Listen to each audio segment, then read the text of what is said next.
Ajit Pawar openly अपने बयान दे रहे हैं कि मेरे पास फंड्स है, आप मुझे वोट दो, मैं आपको फंड दूंगा। वही तो मैं कह रहा था, अजीत पवार जो फाइनेंस मिनिस्टर है उनको उप मुख्यमंत्री में नहीं मानता, क्योंकि वो संविधानिक पद है नहीं।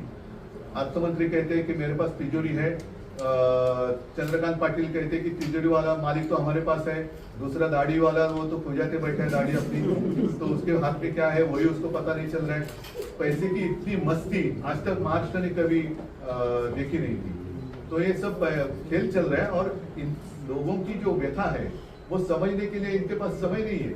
प्रचार के लिए घूम रहे, हेलीकॉप्टर से घूम रहे, सब घूम रहे, वोट मांगने के लिए घूम रहे, लेकिन जिन्होंने वोट दिया है उनकी कुछ सुख तो है नहीं, दुख ही है, व्यथा है, उसके बारे में क्या है।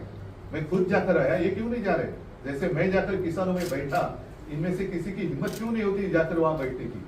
महायुतीचे सर्व नेते प्रचारात असताना महाराष्ट्र सर,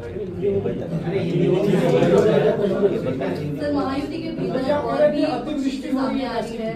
भारतीय जनता पार्टी और शिवसेना के एकनाथ शिंदे के ग्रुप के नेता एक दूसरे के कुछ स्कैम्स एक्सपोज कर रहे हैं। संतोष बांगर ने 50 करोड़ लिए, उसके साथ नीलेश, क्या कार्रवाई कौन करेगा? कौन है? आरोप भी वही करते हैं और खुद ही क्या जजमेंट भी वही देते हैं। फिर कोर्ट का काम क्या है? तो बीजेपी के प्रदेश मुखिया कह रहे हैं कि 2 दिसंबर तक हमें युति कायम रखनी है, उसके बाद हम जवाब देंगे। क्या आपको मतलब यूज एंड थ्रो? अभी वो थ्रो करेंगे तो कितने दूर तक जाएगा पता नहीं। उपयोगिता खत्म हो गई है और अजीत पवार की उपयोगिता खत्म हो गई है बीजेपी के लिए। अभी वो मैं तो अनुभव नहीं ले रहा हूँ, जिनके पास है उनको पूछो। लेकिन वो बातें बाद में। लेकिन आज जो मैंने 2 मुद्दे उठाए, एक तो बीजेपी का झूठा हिंदुत्व और झूठी देशभक्ति।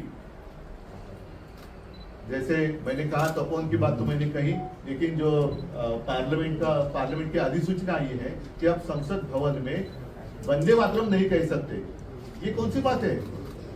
किसका दिमाग है इसके पीछे?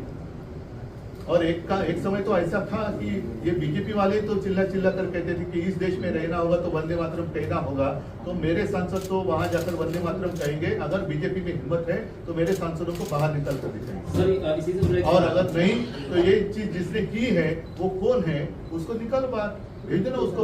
उन्हीं की प्यारी भाषा कुछ होती ना कि उनको भेजो पाकिस्तान ना अभी फिर। तो ये बीजेपी का दोहरापन है और मराठी में तर बोलतात ना ढोंगीपणा है यांचं। इनका ना ये हिंदू है ना ये देशप्रेमी है।